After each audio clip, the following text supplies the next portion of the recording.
அனைவருக்கும் வணக்கம். துலாம் ராசினியர்களுக்கு மலை போல் குவிய போகும் செல்வம், புத்தி, பலம் இரண்டும் ஒன்று சேரக்கூடிய ஒரு தருணமாதான் புதன் பகவானுடைய இந்த பெயர்ச்சி அமைஞ்சிருக்குதுங்க. அந்த வகையில துலாம் ராசினியர்களுக்கு புதன் பகவானுடைய இந்த பெயர்ச்சியின் காரணமாக என்ன மாதிரியான நன்மைகள் எல்லாம் ஏற்பட இருக்கு, கிரகநிலைகளின் ரீதியாக அமையிருக்கும் சாதகங்கள் என்ன, பாதகங்கள் என்ன, மேலும் என்ன மாதிரியான நன்மைகள் எல்லாம் உங்களுடைய வாழ்வில் ஏற்பட இருக்கு, குறிப்பா துலாம் ராசினியர்களுக்கு புதன் பகவானுடைய இந்த பெயர்ச்சி நிகழக்கூடிய இத்தருணங்கள்ல கிரகங்களுடைய சஞ்சார நிலைகள் என்ன என்று பார்க்கும் போது, கடகத்தில் குரு பகவான் அதிசாரமாக உச்சம் பெற்று சஞ்சரிக்கிறார். சிம்மத்தில் கேதுவும், கன்னி ராசியில் சூரியனும் சுக்கிரனும் இணைந்து சஞ்சரிக்கிறாங்க. அதே போல துலாம் ராசியில் செவ்வாயும் புதனும் இணைந்து சஞ்சரிக்கிறாங்க. கும்பத்தில் சனி வக்ரகதியில் ராகுவும் சஞ்சரிக்கிறாங்க. இந்த கிரகங்களுடைய சஞ்சார நிலைகளின் காரணமாக குடும்ப சூழ்நிலை ரீதியாக உத்தியோகம்,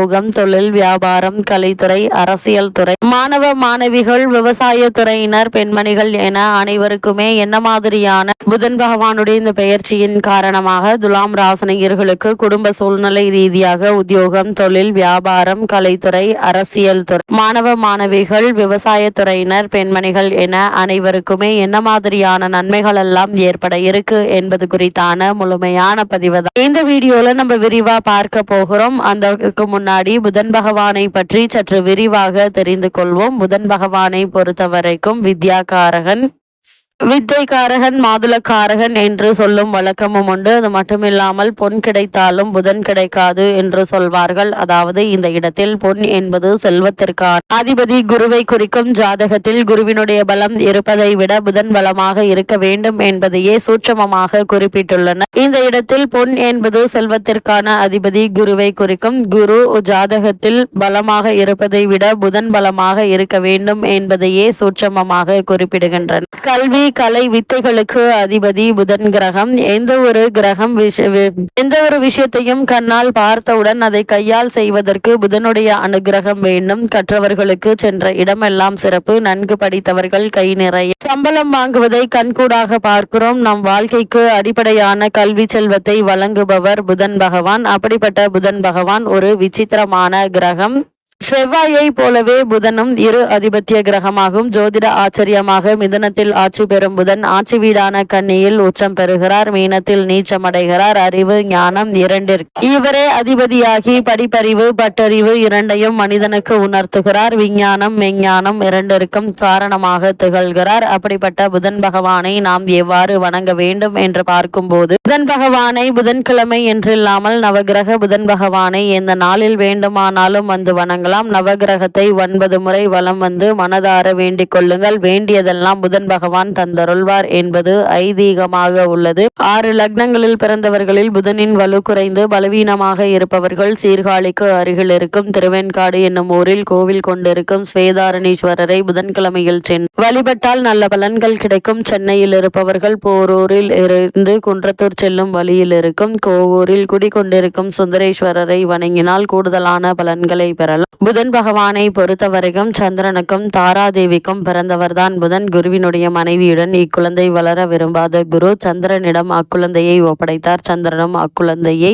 தன் 27 மனைவிகளிடம் ஒப்படைக்க அவர்களில் ரோகிணி மற்றும் கார்த்திகை மட்டுமே அதிக அன்புடன் வளர்க்க மற்ற மனைவிகளாலும் தட்ச பிரஜாபதியாலும் சந்திரன் அடைந்த சாபங்களால் சிவபெருமான் சந்திரன் மோட்சமும் அடைந்தார். அது மட்டுமில்லாமல் ரோகிணி, கார்த்திகை இருவரும் புதனை அன்புடன் வளர்க்க ரோகிணியிடம் மட்டும் புதன் அதிக அன்பு கொண்டார். காலங்கள் கடந்தோடின. குழந்தையாக இருந்த புதன் வளர்ந்து வாலிபர் ஆனார். வாலிப பருவத்தை அடைந்த புதன் தன் பிறப்பை பற்றி அறிந்ததும் தந்தையை வெறுத்தார். தந்தையினால் இதுவரை அனுபவித்த ஆதரவை வெறுத்து இருப்பிடத்தை விட்டு வெளியேறி ஆசிரம வாழ்க்கையை வாழ முடிவெடுத்தார். இமயமலை சாரலில் உள்ள வனத்தை அடைந்து அங்கு தனக்கென்று ஒரு ஆசிரமத்தை அமைத்தார். குருவில்லாமல் பல கலைகளை கற்று தேர்ச்சி பெற முடிவெடுத்தார். காரணம், தன் பிறப்பில் தந்தையான சந்திரன் மற்றும் குருவினுடைய மனைவி தாராதேவி. செய்த தவறினால் குருவினை வெறுத்தார். குரு இல்லாமல் சில கலைகளை கற்ற புதன் பல கலைகளை கற்க முடியாமல் தவித்தார். பல கலைகளை குருவினுடைய உதவி இல்லாமல் கற்க வேண்டுமாயின் இறைவனின் அருள் வேண்டுமென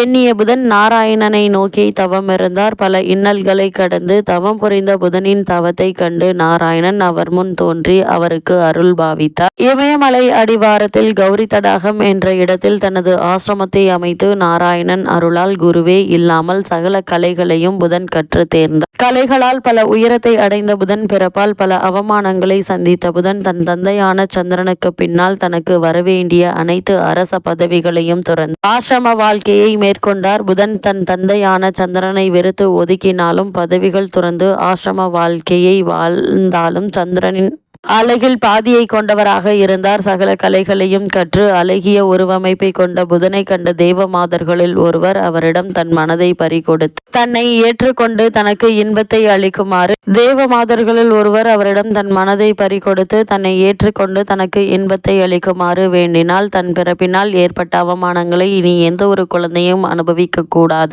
என்று எண்ணி அந்த தேவமாதர் எவ்வளவு வற்புறுத்தியும் மனம் இறங்காமல் இருந்தார். புதன் வேண்டுகோள் விடுத்த தேவலோக மாதுவை புறக்கணித்ததால் கோபம் கொண்ட தேவலோக மாது புதனை இனி அலியாக போகும்படி சாபமிட்டால் எந்த தவறும் செய்யாத தவறு நடந்துவிடக் கூடாது என எண்ணி தனியாக ஆசிரமம் அமைத்து வாழ்ந்து வந்த எனக்கு ஏன் இவ்வளவு பெரிய தண்டனை என எண்ணி வருந்திய புதன் நாராயணனை சந்தித்து முறையிட எண்ணினார். நாராயணனை கண்ட புதன் நடந்த அனைத்து விஷயங்களையும் கூறினார். தேவமாதர் விட்ட சாபத்திலிருந்து நிவர்த்தியாக பரிகாரத்தை கேட்டார். புதன் நாராயணன் நடந்த அனைத்தையும் அறிந்த பின் புதனுக்கு உதவினால் எந்த ஒரு சிறப்பும் பெருமையும் இருக்காது என எண்ணிய நாராயணன் புதனை சிவனிடம் சரணடைய சொன்னார். ஏனெனில் புதன் நாராயணனின் அம்சம் ஆவார். தன் அம்சத்திற்கு தானே உதவுவது சிறப்பல்ல என எண்ணினார். நாராயணன் கூறிய அறிவுரைப்படி புதன் சிவபெருமானை காண விரைந்தார். சிவபெருமானை கண்ட வணங்கி தனக்கு ஏற்பட்ட நிலையினை கூறி தனக்கு விமோச்சனம் அளிக்குமாறு பணிவுடன் கேட்டார். சிவபெருமான் புதன் விஷ்ணுவின் அம்சம் என்பதையும் புதனின் பிறப்பின் அவசியத்தையும் உணர்ந்து அவருக்கு சாப விமோச்சனம் வழங்கினார். அப்படிப்பட்ட புதன் பகவான் தற்போது